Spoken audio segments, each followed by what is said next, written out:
Kita bercermin dengan Sri Lanka, kita samerikan dan kita jelaskan. Kebangkrutan di Sri Lanka meminta warga Sri Lanka yang di luar negeri, para diaspora, untuk mengirimkan uang mereka ke keluarga mereka di Sri Lanka. Saking gak ada uangnya itu negara Sri Lanka. Namun, 13 bank utama di Sri Lanka saat ini bangkrut. Di sini, pemerintahan Sri Lanka berhutang 700 triliun rupiah atau setara 51 bilion dolar ke Tiongkok yang sudah jatuh tempo. Namun, APBN Sri Lanka kosong kasnya. Di Sri Lanka saat ini tidak ada makanan, di mana sebagian besar produk makanan adalah impor. Juga tidak ada fuel, bahan bakar untuk kendaraan. Juga tidak ada obat-obatan, bahkan dokter serta rumah sakit membatalkan seluruh operasi kesehatan karena tidak ada obat-obatan. Tiap malam listrik mati di 90% wilayah Sri Lanka. Yang terjadi di Sri Lanka bukan hanya krisis ekonomi, namun ada yang lebih besar, yaitu krisis kemanusiaan. Yang jadi pertanyaan, bagaimana semua ini terjadi? Bagaimana Sri Lanka kehilangan semua uangnya tersebut?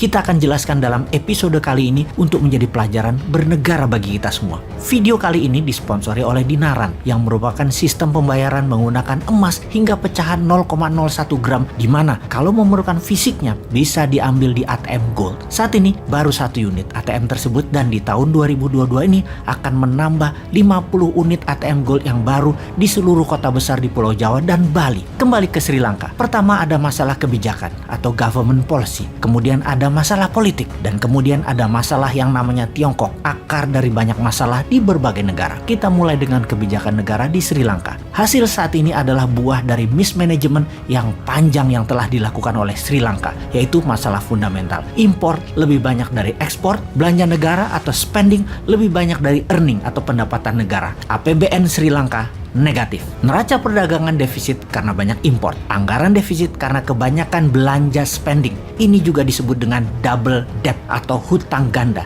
di mana ini juga biasa disebut dengan resep sukses untuk bencana ekonomi sebuah negara. Cara Sri Lanka menyelesaikan masalah defisit tadi salah kaprah, yaitu dengan malah menambah hutang. Hutang Sri Lanka saat ini 111% dari GDP, alias lebih banyak hutang dari jumlah barang produksinya. Lebih parah lagi, di saat ekonomi sulit di tahun 2019, Gotabaya Rajapaksa yang terpilih jadi presiden di Sri Lanka waktu itu menjanjikan pemotongan pajak untuk menarik simpati masyarakat pada kampanyenya. Efek dari hal itu semua di tahun 2019, rating Sri Lanka menjadi negara pariah atau setengah negara gagal. Apa yang terjadi kemudian? Investor meninggalkan Sri Lanka besar-besaran. Lalu Gotabaya buat lagi blunder.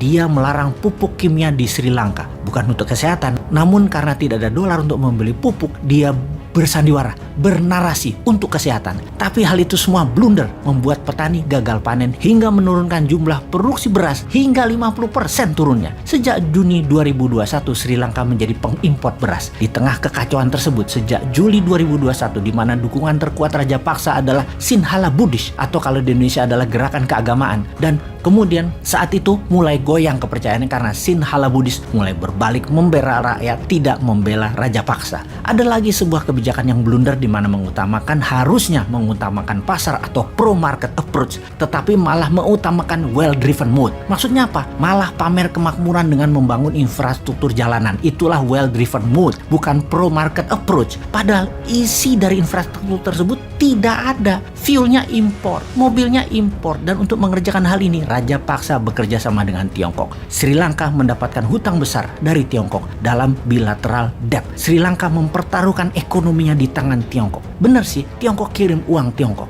Tiongkok kirim teknologi, Tiongkok kirim SDM, termasuk kirim virus Wuhan. Semua dikirimkan karena sejak awal memang Sri Lanka buruk di dalam pengelolaan keuangan negara, dan ini memang dimaui semua peminjam, mengharapkan yang dipinjamkan tidak bisa kelola uang. Efek virus Wuhan tadi, pariwisata Sri Lanka yang merupakan 13% GDP nasional turun. Di tahun 2020, turis hanya berjumlah 170.000 orang saja dengan pendapatan sekitar 2 billion, di mana di tahun 2019 ke belakang mencapai 2,3 juta turis datang atau senilai 7,5 billion dolar. Agrikultur yang merupakan 8% GDP Sri Sri Lanka turun hingga 4%. Kemudian cari utangan di mana India mengambil peluang tersebut untuk juga melakukan debt trap ke Sri Lanka, menambah beban negara Sri Lanka yang pada akhirnya raja paksa mendevaluasi rupiah Sri Lanka turun 32%. Dan ternyata bukan menambah kekuatan pasar namun membuat turun purchase power, daya beli kekuatan rakyat. Saat ini inflasi di Sri Lanka 30%. Artinya harga makanan sudah naik 30% dalam beberapa bulan ini saja. Harga kelapa misalnya hampir naik 80% dibandingkan tahun 2019. Harga bawang naik 100% dalam 2 tahun ini. Harga beras naik 90%. Harga ayam naik 55%. Yang terjadi di Sri Lanka kalau bisa disimpulkan, inflasi tinggi, utang negara tinggi, tidak punya cadangan devisa, serta mata uang yang turun terus nilainya. Setiap hari, yel-yel masyarakat go gota go menggelegar seantero Sri Lanka. Berapa sih cadangan devisa Sri Lanka saat ini? Hanya 1,9 billion US dollar saja. Hanya sedikit lebih banyak dari kekayaan selebgram dan seorang model Kylie Jenner yang berusia 24 tahun tersebut. Saat ini, Sri Lanka perlu uang untuk memberi makan 22 juta penduduknya, memberi keamanan dan membayar hutang negara. Saat ini untuk membuat muter ekonomi Sri Lanka perlu dana sejumlah 20 billion dolar. Siapa yang mau meminjamkan pada saat jaminan keamanan bernegara dan kelolaan negaranya amburadul seperti itu? Semoga ini semua menjadi pelajaran buat kita.